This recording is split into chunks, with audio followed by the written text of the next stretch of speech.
শিগগিরই ঘর থেকে বেরা। কি হলো ভাই, তুমি এইভাবে চেঁচাছো কেন? চেঁচাবো না, তোমার ছাগলে আমার ফসল খাইলিছে। ছাগল চড়তে যেতে পারে না। কেন? ছাগলের সাথে আমাদের খাসিটা ছিল না? ছিল তো, ও ফসল খাইছিল, ধরতে পারিনি, পালিয়ে গেছে। এদিকে ধাইড়ে ধরিলে আসনো। আরে না গো, আমাদের সেই মিনসি খাসিটা। ও কোন কি আমি কি কার বলবো? এদিকে আমি ছাগল লি কেন? এর বিচার যতক্ষণ না হবে আমি ছাগল ছাড়বো না। চ হাট। ও আল্লাহ গো, এই খাসির পাল্লায় পড়ে আমার জীবনটা জ্বলে পড়ে গেল। লোকের কথা শুনতে শুনতে আমার বাজার কানা হয়ে গেল। আমি আর এই খাসির কাছে থাকবো না। বিষ খাবো, গলায় দড়ি দেবো, না হয়তো গায়ে আগুন লাগিয়ে মারবো। তাও এই খাসির সাথে সংসার করবো না।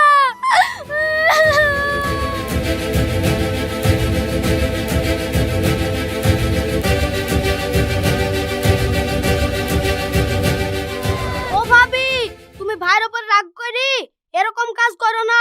বাড়ি চলো। না, আমি বাড়ি যাব না। মরবো বলেছি, মরবই। ভাবি, তুমি এত জেদি কেন? সংসার করতে হলে অনেক কিছু সহ্য করতে হয়। আমি কি করে সহ্য করব বল? ওই কাশিকে ডাইনে যেতে বললে বাইরে যায়। কালকে 250 ডাল আনতে বলেছি, 300 লি চলে এসেছে। এই কি সহ্য করা যায়? এসব ছোটখাটো বিষয় লি কেউ মরবো বলে? এই, তুই মরবি নাকি? আমি মরবো বলেছি, মরবই। ছাড় আমার হাত। এই মুমিন, তুই ওকে বুঝাসি, ও বুঝবে নাকি? ও যা মেয়ে, কিছুদিন আগে পাশের বাড়ির একটা মেয়ের সাথে মুরগিলে ঝামেলা হয়েছিল। তার উপরে রাগ করি 4 দিন খায়নি, পাড়ার কেউ খাওয়াতে পারেনি। শেষে থানার বড় বাবু আসি বুঝি বাড়ি খাই থুই গিয়েছে। ওই গিন্নাতেই তো আমি ওর সাথে কথা বলিনি। হ্যাঁ ভাবি, তুমি ঠিকই বলিছো।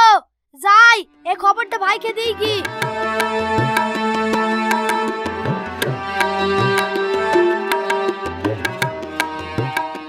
এই, তুই যে এখানে লুকিয়ে আছি, তোর পথে গলায় দড়ি দেওয়ার লাগি বাগানে বাগানে দড়ি বেড়াইছে। কারো কথা শুনছে না, তুই চ, নালে নিজ্ঞাত গলায় দড়ি দেবে। না রে ভাই, আমি যাব না। গেলে সবারই সামনে আমাকে মারবে। এই, তোকে দু ঘাই মারলে তুই মরে যাবি নাকি? আর তোর বোর জারাগ, তুই না গেলে সত্যি সত্যি মরে যাবে যে। চহাট।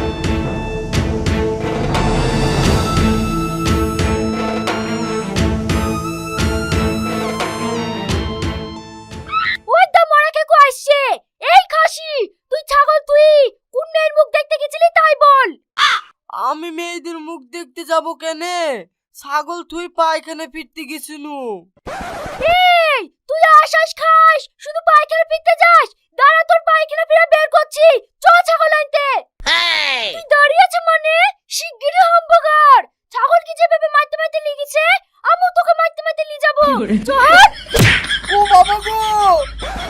এই, বাবা গো না, ছাগলের মতো বে বে কর, নাইলে আবার মারবো। ঠিক আছে, করছি। বে বে বে।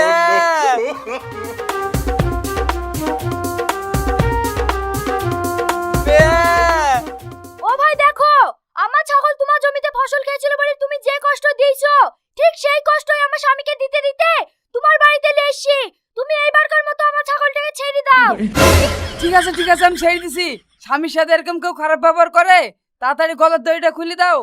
না, খুলবো না। এই বল, এরপর ছাগল চড় থেকে অন্য কোথাও যাবি নি তো? না, যাব না।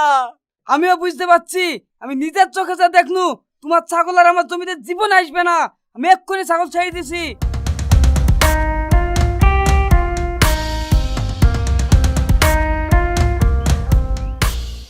ও মা গো, বাবা গো, আমার পেটের ভিতর কি হইলো গো? হুগো, তোমার কি হয়েছে? তুমি এরকম করছো কেন? আমি মনে হয় আর বাঁচবো না। আমার পেটে খুব যন্ত্রণা করছে। যন্ত্রণা তো করবে। যাত্রার সাথে কাজকারি রাগ দেখি 3-4 দিন খাবা না। চল এবার ডাক্তার দেখি লেসি।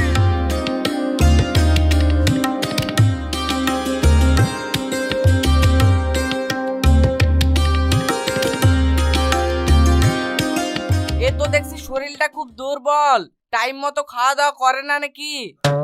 না ডাক্তার বাবু, খাওয়া দাওয়া সঠিক টাইমে করে না। ও তার জন্য এই অবস্থা। একে ভালো মন্দ খাওয়াতে হবে। কাল সকালে ব্লাড আর প্রস্রাব টেস্ট করাতে হবে। মনে করে বোতলে করে প্রস্রাব ধরে আনবেন।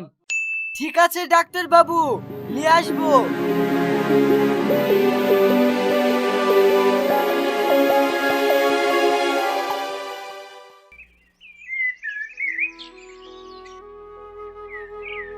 ইরে সর্বনাশ, বেলা হয়ে গেছে।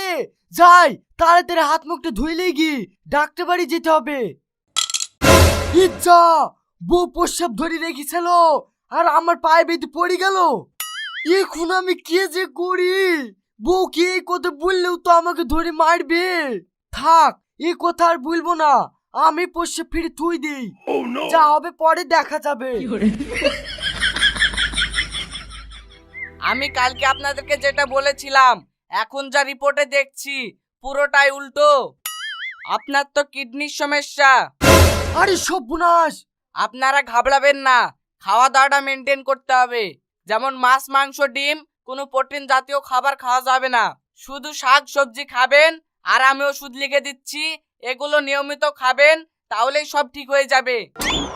ডাক্তার বাবু, আপনি যে কাল বললেন ভালো মন্দ খাওয়াইতে হবে, তার লেগে বাজার থেকে মাছ মাংস ফল ফুলারি কিনে এনেছি। তাহলে ওইগুলা কে খাবে? নে, তুমি মরে গেছো নাকি? তুমি খাবা? হ্যাঁ, উনি ঠিকই বলেছেন।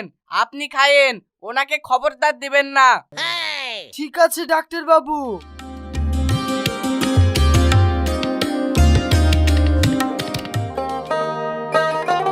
এই বোন, ভালো আছি তো? না রে বোন, দিনের দিন আরো অসুস্থ হয়ে যাচ্ছি, একটু আরাম পাচ্ছিনি। লে লে, আর চিন্তা করিস নি, আপনি সুস্থ হয়ে যাবে। এ দা, বাইরে থেকে গরম দুধ লেসছি, এক গ্লাস খেলে। বোন কি বলছে? আমি এসব খেতে পাবো নাকি? কুটুম সাথে ভালো মন্দ জ্বালিয়ে আসে, সবই তো তোর ভাই খায়। যা, তোর ভাইকে গিয়ে দিগা, ও ভালো নাই, দিনে দিন শরীরটা খারাপ হয়ে যাচ্ছে। ভাইয়ের আবার কি হয়েছে? কি জানি কি হয়েছে, এত ভালো মন্দ খাইছে, তাও বিছানা থেকে উঠতে পারছে না। ভাই, ও ভাই, ও এই দেখো, এক গ্লাস দুধ খাইলাও। না রে, আমাকে আর ভালো মন্দ খাওয়াসনি, আমি মনে হয় মরেই যাব। এই, বেশি বকো না তো, তাড়াতাড়ি খেয়ে নাও, না হলে আমি উঠবো নাকি? না না, তোমাকে উঠতে হবে না, আমি খাসি, আমি খাসি।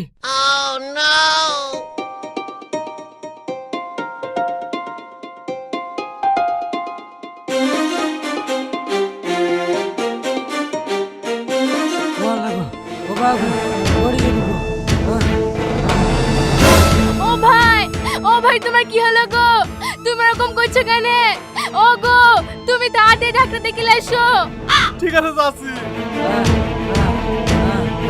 ভাই, তোমার কিচ্ছু হবে না, ডাক্তার দেখতে গিয়েছে, ডাক্তার আসলে সব ঠিক হয়ে যাবে।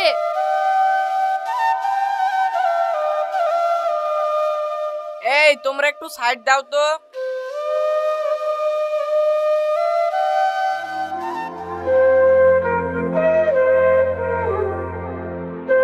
এনার অবস্থা তো খুবই খারাপ। হঠাৎ করে এরকম অবস্থা কি করে হলো? ডাক্তার বাবু, কালকে খাসির মাংস খাওয়ার পরেও এরকম হয়েছিল, আজকে আবার দুধ খাওয়ার পরে আরো বেশি হয়েছে। কি ব্যাপার, আপনারও তো অবস্থা খুব খারাপ দেখছি। হ্যাঁ ডাক্তার বাবু, আমিও ভালো নাই, আপনার কাছ থেকে ওষুধ খাওয়ার পর আমিও অসুস্থ হয়ে যাচ্ছি। তাই নাকি? এত বিশাল সিরিয়াস কেস, এই রোগ ভালো করা আমার দ্বারাই সম্ভব না। তাড়াতাড়ি গাড়ি ভাড়া করে এদের দুজনকে কলকাতার কোনো বড় হসপিটালে নিয়ে যাও। ও ডাক্তার বাবু, আমাকে আর কলকাতায় নিয়ে যেতে হবে না। আমার কি যে হয়েছে আমি সব বুঝতে পারছি, কিন্তু বোর ভয় কাউকে বলতে পারছি না। কোনো ভয় নাই, আপনার যা কিছু হয়েছে আমাকে সব খুলে বলুন তো। হ্যাঁ বলছি ডাক্তার বাবু, আপনি আমার বোর প্রস্রাব পরীক্ষা করার লেগে বলছিলেন না? হ্যাঁ বলেছিলাম তো। আমার বউ প্রস্রাব ফিরি বোতলে থুই দিছিল, আর সেই বোতল আমার পায়ে বেঁধে পড়ে যায়। আমার বউয়ের ভয়ে আমি ওই বোতলে পয়সা ফিরি আপনার কাছে পরীক্ষা করতে নিয়ে যাই। তার মানে কিডনির সমস্যা আপনার? আপনি ঠিকই ধরেছেন ডাক্তার বাবু, আমার বই দুর্বল, ওকে ভালো মন্দ খাওয়া দরকার, কিন্তু ও ভালো মন্দ না খেয়ে শাকসবজি খায়। আর আমার কিডনির সমস্যা, ভালো মন্দ খাওয়া নিষেধ, তাও বাড়ির সবাই জোর করি আমাকে ভালো মন্দ খাওয়ায়। হ্যাঁ ডাক্তার বাবু, আমাদের দুজনকে বাঁচান।